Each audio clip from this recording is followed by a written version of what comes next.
minutes into practice. AJ Johnson here getting loose with the rest of his Las Vegas high roller teammates. That's right. Big match. I mean, you guys are right on the frying pan into the fire tonight because it's a big We're paying for diapers. That's right. He's not 20 minutes into practice. He's about 4. It's all about the diapers. It took me all the 20 minutes to get the angles to be a little bit more in front of me after last week where we had to throw it to the gutter at, what felt like 25 feet. So yeah, I mean that's what the first thing I was going to ask you was just how do you adjust physically from the short pattern to the long pattern during these practice sessions?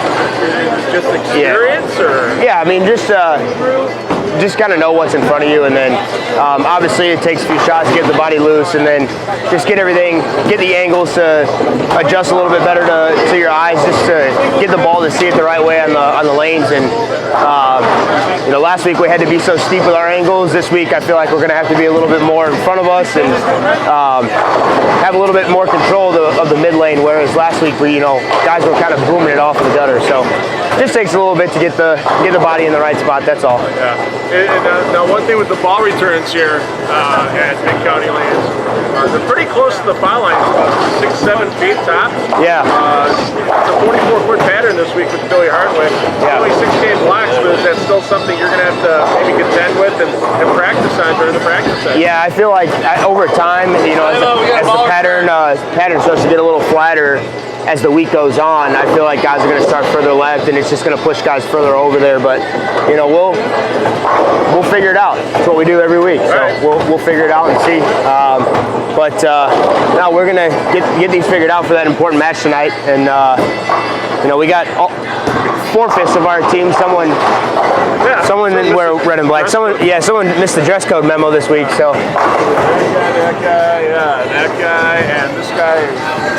Well, at least he's got a sponsor. He's got to rep the sponsors too. I mean, you got yours on. Oh, we got them all. We got them all on ours. Yeah. I don't know if I should be more concerned he's not wearing a Vegas shirt or because he's wearing Dallas colors. I don't know. We got issues. So what's looking good so far in practice? I mean, you're only 15-20 minutes in. How many balls have you gone through? What's looked the best so far? So far, I've thrown 3 different balls so far. Actually, 4. I threw something that was a little stronger to start, just to get a feel for how much oil is out there, where the friction's at, and all that good stuff.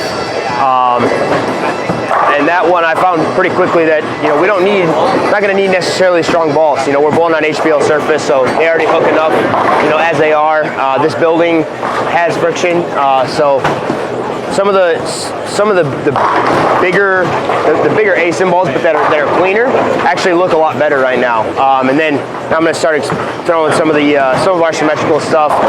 Jackal Ghost looks good again. That's what I threw in Springfield when we bowled on 45 feet. So Ghost looks good. The new Crimson Jackal looks really good. Primal. Every year we've come, or the last couple years we've come to this place, the Primals look really good. So I have a feeling the Primal Shock and the Venom Shock, those bowling balls are going to look really good here as they start to transition and we get later in the block. So let's watch yeah.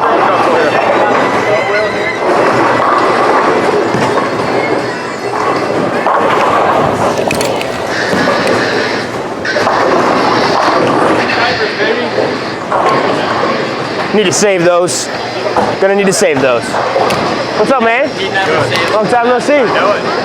Didn't you used to be Randy Weiss? I mean, he still is Randy Weiss. We just haven't seen him in so long. One of your reps at Motives. Oh, yeah. You guys haven't seen him since the World Series last year. Hey, come to the boss. Come out when he tells me. That's right. I mean, you got a lot of brains to pick for sure out here. Yeah, we've got such a great group of guys. Brett comes every week, but some of the guys that have been around the last few, we've had Kurt Peel on here. Now we've got Randy. Some of the guys that have been in the trenches, that have done this, that know what we're going through, and so they can relay information to us so much better that way. And we feel like we have even more trust in them because they've been out here and they've done it. They know what we're going through, and they understand us in that side. So that's such a benefit to have them. Yeah. Do you clear up surfaces at all during practice, or you just pretty much leave everything? No, Well, yeah, touch surfaces up, just based on what you see, then throw some shinier stuff later on, just get a feel for what looks good, not necessarily always seeing what it's doing in the front middle part of the lane if stuff is burning up or if it's getting too far behind it. We want to touch the surface up and then always paying attention to how the ball goes through the pins for sure. Stay away from that shot. Yeah. And I feel like that's why our team bowls so well together. Obviously we have Matt on the left side, but between Sean, Ogle, Andrew, myself, we communicate really well, and all of us see the lane, fairly similarly to where, like if Sean is playing a little straighter, if Andrew and Matt and I are a little further left, we're relatively in the same zone. So we know what bowling balls roll well in that area, and we kind of understand what each player's misses are. So I feel like that's why we've had a lot of success too.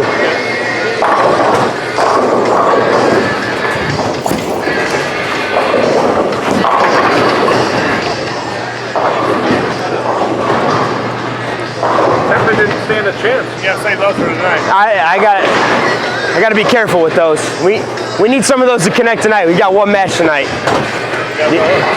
Andrew, did you drill a ghost in the middle finger? Yeah. Have you thrown it? It's so shiny. I do that one. That's the one I do when we bowl together last week. Okay.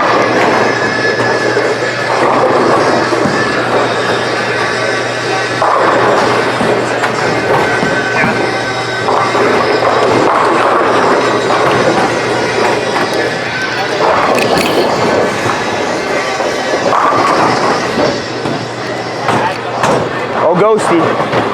She's reliable. That's why she's the longest ASIM around.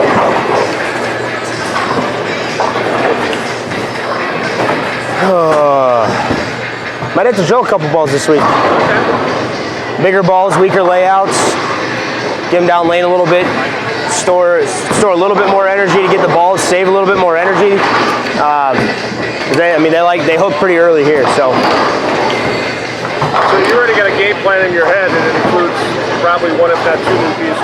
Yeah, for sure. Just off of what I already have, maybe just taking those bowling balls because I can tell that they look good on what we're bowling on. Just tweaking the layout a little bit to just get it either get it started sooner, delay it a little bit, get it to go through the pins a little bit differently, to where it doesn't have to work so hard in that front to middle part of the lane.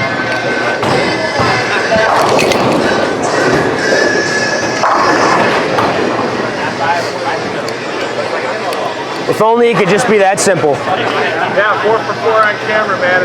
I bet there's going to be a lot more during the week. Good luck to you and your high road teammates this weekend. And there's a lot of fans cheering you on. That's the first time for the rival, your little one coming up in the next couple of weeks.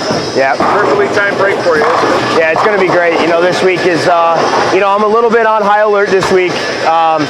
Going to have the phone right next to me at all times. But, just try to compartmentalize, focus on what I need to take care of. And then we'll get ready for the birth of our baby boy here coming up soon. We're down to less than 2 weeks, so March 7th is the tentative due date. So I'm looking forward to having another good week here in these classic events, and then getting home to Allie and seeing my baby boy be born. So good luck to you. Good luck to Allie at home, and thanks everybody for watching another On the Mic. Thank you guys.